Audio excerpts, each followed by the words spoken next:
በስመ አብ ወወልድ ወመንፈስ ቅዱስ አሐዱ አምላክ አሜን። በስመ አብ ወወልድ ወመንፈስ ቅዱስ አሐዱ አምላክ አሜን። በስመ አብ ወወልድ ወመንፈስ ቅዱስ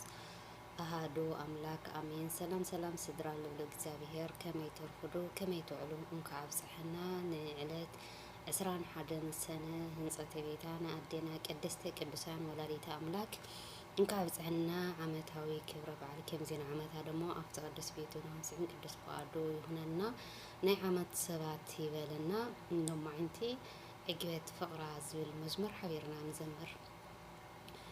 ዕግበት ፍቅራ ዝንቀሎ ልበይ ይጉስዓሎ መዝሙር ምስጋና በረኸት ስማ ዘሕደረሉ ድንግል ማርያም ክብል ነቂሉ ዕግበት ፍቅራ ዝንቀሎ ልበይ ይጎስዓሎ መዝሙር ምስጋና በረኸት ስማ ዘሕደረሉ ድንግል ማርያም ክብል ነቂሉ ኣዶ መድሕነይ ክብል ዘትር ወግሕሰሐ እናሻዒድሰ ጭንቀት ውሽጠይ ገኒሐ ጭንቀት ውሽጠይ ገኒሐ ከም ልሙድ እኮ ኣይኮነን ዝደጋግም ባህሎ መንፈስ ቅናቶ ኮቶ የለን ዝብልሎ ኮቶ የለን ዝብልሎ ዕግበት ፍቅራ ዝንቀሎ ልበይ ይጉስዓሎ መዝሙር ምስጋና በረኸት ስማ ዘሕደረሉ ድንግል ማርያም ክብል ነቂሉ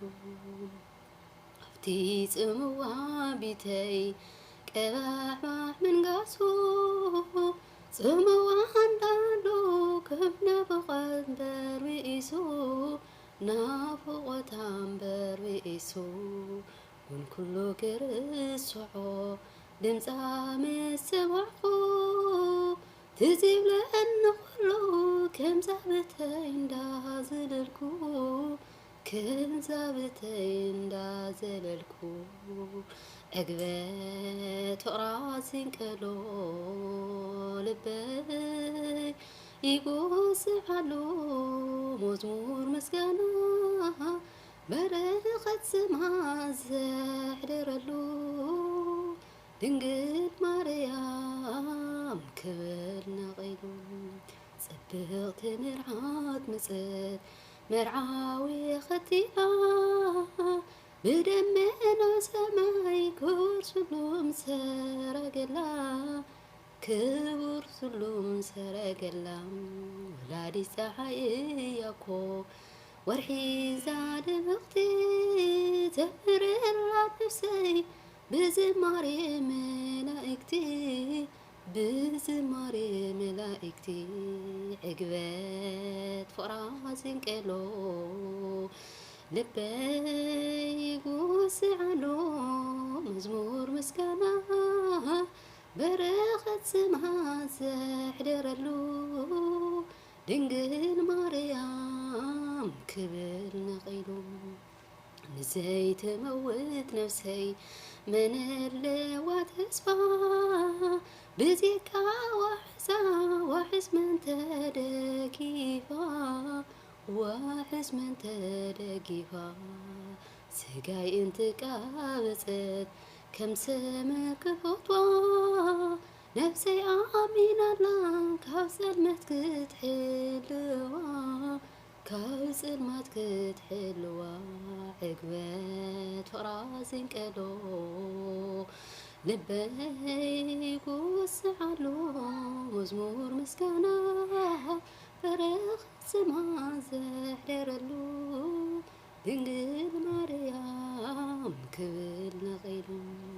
ተስፊት ረርቲ ጽዮን ቅድስቲ ከተማ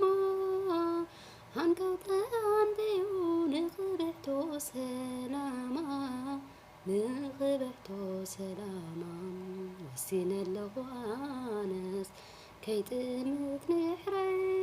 ስንወዳ ገመስግን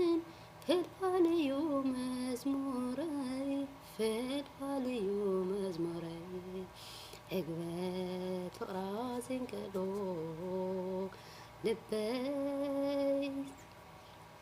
ይጎስዓሎ መዝሙር ምስጋና በረኸት ስማ ዘሕደረሉ ድንግል ማርያም ክብር ነኺሉ ዕግበት ፍቕራ ዝንቀሎ ልበይ ይጎስዓሎ መዝሙር ምስጋና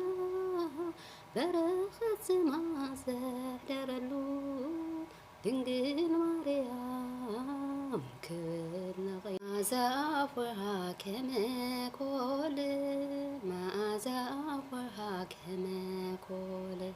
መዓዛ አፍወሃ መዓዛ አፍወሃ መዓዛ አፍወሃ መዓዛ አፍወሃ ከመ ኮል መዓዛ አፍወሃ መዓዛ አፍወሃ ከመ ኮል መዓዛ አፍወሃ ከመ ኮል መዓዛ አፍወሃ መዓዛ አፍወሃ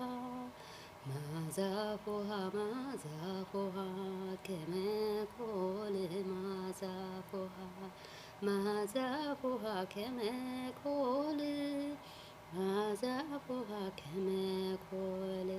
መዓዛ አፍወሃ መዓዛ አፍወሃ መዓዛ አፍወሃ መዓዛ አፍወሃ ከመ ኮል መዓዛ አፍወሃ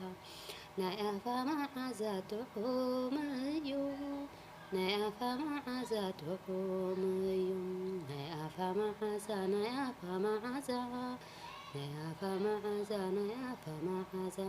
ጥዑም እዩ ናይ አፋ መዓዛ ናይ አፋ መዓዛ ጥዑም እዩ ናይ አፋ መዓዛ ጥዑም እዩ ናይ አፋ መዓዛ ናይ አፋ መዓዛ ናይ አፋ መዓዛ ናይ አፋ መዓዛ ጥዑም እዩ ናይ አፋ መዓዛ ናይ አፋ መዓዛ ጥዑም እዩ ናይ አፋ መዓዛ ጥዑም እዩ ናይ አፋ መዓዛ ናይ አፋ መዓዛ ናይ አፋ መዓዛ ናይ አፋ መዓዛ ጥዑም እዩ ናይ አፋ መዓዛ አሜን። ወስብሐት ለእግዚአብሔር ወለወላዲቱ ድንግል ወለመስቀሉ ክቡር ዘንጠብጠብኩ በአፈት ጓሃን መላእክት ይታረምለይ